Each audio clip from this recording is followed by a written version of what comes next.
पुलवामा हल्ल्यानंतर जैश ए मोहम्मदनं काश्मीरमध्ये आणखी एक हल्ला करण्याची योजना आखली आहे। सूत्रांच्या माहितीनुसार छोट्या बॅगांमध्ये RDXचा साठा घेऊन काश्मीर घाटीत काही दहशतवादी दाखल झालेत आणि या दहशतवाद्यांच्या मुसक्या आवळण्यासाठी भारतीय लष्करही सज्ज झालंय। काश्मीर हल्ल्यासाठी जैशचा नवा कट। 500 किलो RDX घेऊन दहशतवादी दाखल।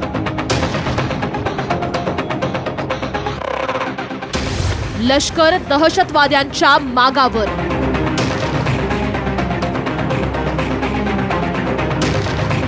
भारतीय लष्कराच्या आक्रमक पवित्र्यानंतर जैश ए मोहम्मदचा म्होरक्या मसूद अझहर काश्मीरमध्ये आणखी एक हल्ला करण्याची तयारी करतोय।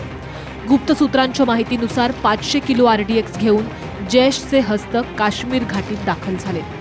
छोट्या छोट्या बॅगांमध्ये ही स्फोटकं भरण्यात आली असून भारताला हादरा देण्याचा मसूदचा डाव आहे। या माहितीनंतर NIA सहित काश्मीरमधील सर्व सुरक्षा यंत्रणा सज्ज झाल्या। या माहितीच्या आधारे NIAनं चाचपणी सुरू केली आहे। बॅगधारक दहशतवादी नेमके कोण आहेत, त्यांचं पुलवामा हल्ल्याशी काय कनेक्शन आहे, जैशच्या या हस्तकांना काश्मीर घाटीतून कोणाची साथ मिळतेय। पुलवामा हल्ल्यासाठी एका लाल रंगाची गाडी वापरण्यात आली होती, मात्र यावेळी हिरव्या रंगाच्या गाडीचा वापर होऊ शकतो। एकीकडे पाकिस्तानचं पिल्लू असलेल्या जैशनं हल्ल्याची तयारी केली आहे, तर दुसरीकडे पाकिस्तानचा खोटारडेपणा सुरूच आहे। पाकिस्ताननं या हल्ल्याची जबाबदारी फेटाळत भारताविरोधातच उलट्या बोंबा मारल्यात। मत भूलिए कि इन 8 इवेंट्स के अलावा इंडिया में आजकल एक इलेक्शन का माहौल चल रहा है। पुलवामा में हमले का इन 8 इवेंट के तनाजुर में पाकिस्तान को क्या फायदा है? पाकिस्तान को तो इसका नुकसान है।